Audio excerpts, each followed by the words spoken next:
You're watching KRCR News Channel 7 at 5:30, getting the facts right.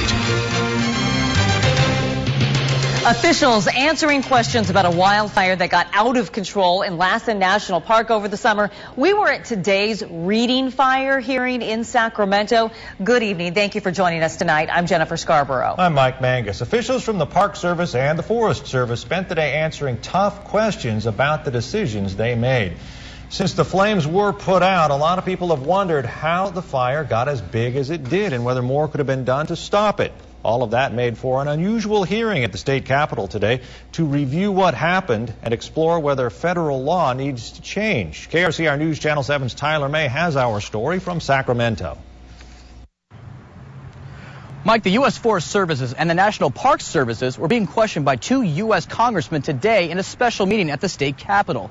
They want to know the question of why they decided to let the Reading Fire burn out of control in the middle of summer.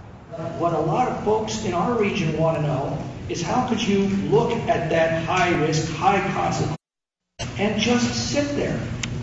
I don't think we did just sit there. I think we were very active in the management of the fire from its outset and throughout the event. Bill Kagi of the National Park Service and Joe Miller from the U.S. Forest Service were themselves in the line of fire Wednesday morning, facing pointed questions about the decision to let the Reading Fire burn despite a mountain of reasons not to.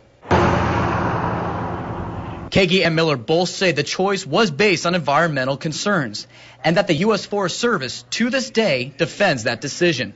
That despite Miller acknowledging an awareness of the unique challenge presented by the 2012 fire season. Well, I believe the intention of the park was to have a managed fire for a resource benefit. So was this a risky decision for the Forest Service? No. The fire started with a lightning strike on July 23rd at the Lassen Volcanic National Park. It burned 28,000 acres and damaged private property. It also stretched firefighting resources and cost $15 million to contain.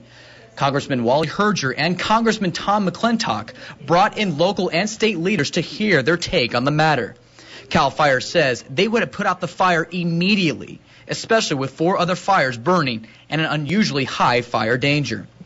Rachel Parker is one of the owners of the Mineral Lodge, which is 9 miles south of the national park.